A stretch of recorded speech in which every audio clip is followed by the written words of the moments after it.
So just yesterday, I was cleaning the house and cleaning the floors and doing all sorts of stuff downstairs when I heard this small voice coming from upstairs in our bathroom. And so I stopped what I was doing and ran up the stairs only to find my 3-year-old sitting in quite literally the sink in his bathroom, brushing his teeth, but singing at the top of his lungs, "My God is the Lion of Judah. He's roaring with power and fighting our battles." And it was the sweetest moment, but it really did make me think about you. It made me think about this conversation that we were going to have today about God is our defender. And what does that look like for God to defend us? We've been walking through this series, Even If, and looking at the characteristics of God, and we're almost to the end here. But I want you to think about your even if situation may have changed since we first started this journey together.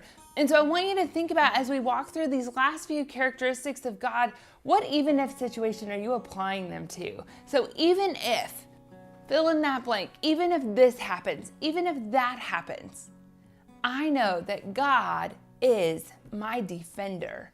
And so as I started kind of mulling over this idea of God being our defender, I kind of struggled with it. And I struggled with it because I realized there are so many reasons why. The romantic side of God being my defender is that he's got my back. He's stepping in for me when I can't even step in. Like, I don't have to fight every battle.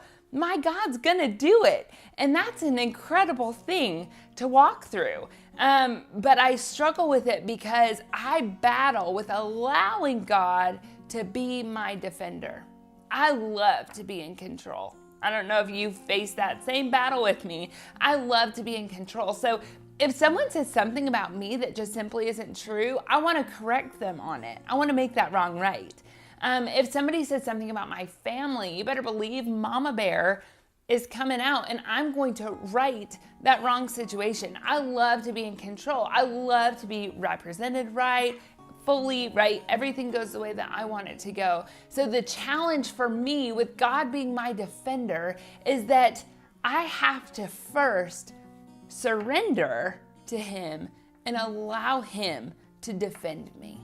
Allow him to protect me, to not get myself all muddled up in the situation, that I remove that authority of God and say, "No, God, you don't need to do it. I'm going to take care of it. I'm going to fix this situation."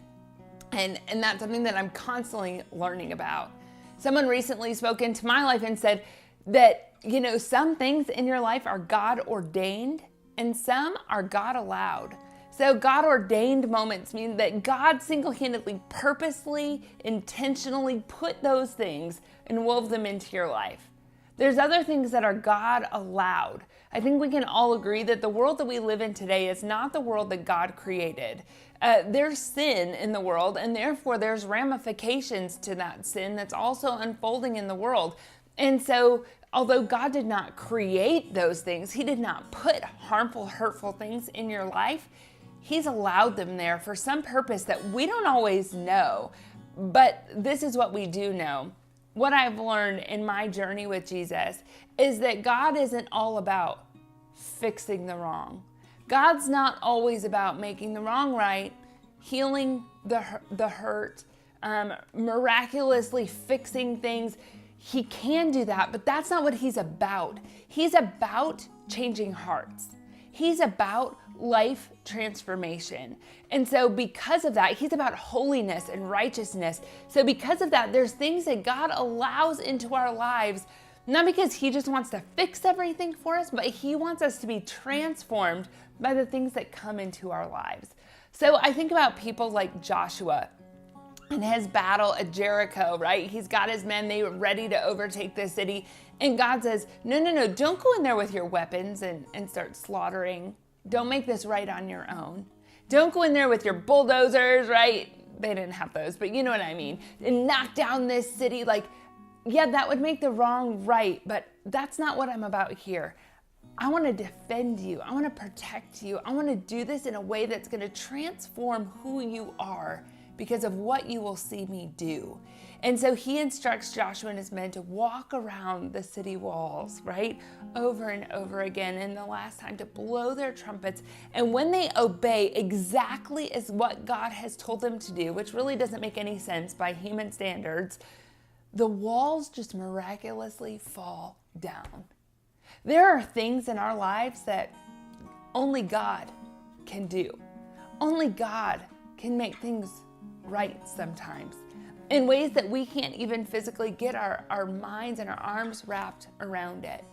And so as you're walking through some hard times, when your character gets questioned, when you're attacked at work, when you feel like you've been misrepresented, when you're not getting the appreciation you deserve in your home, right? When all of these things start to come up and you just want to go in there with your sledgehammer, you just want to go in there with your weapons and fits of rage, step back and ask God, God, would you defend me? How would you like to make this wrong situation right? It might be marching around your home 7 times, asking for the Lord to tear down the walls that are in between you and your husband and your marriage, or in between you and your children and connecting. It might be walking around just prayerfully asking God to give you more territory at work, to change the hearts of those that you work for. There is this awesome thing that God has invited us to be a part of, and that's his activity here in this earth. So even if, I promise you, God will defend you. But here's my question. Will you let him?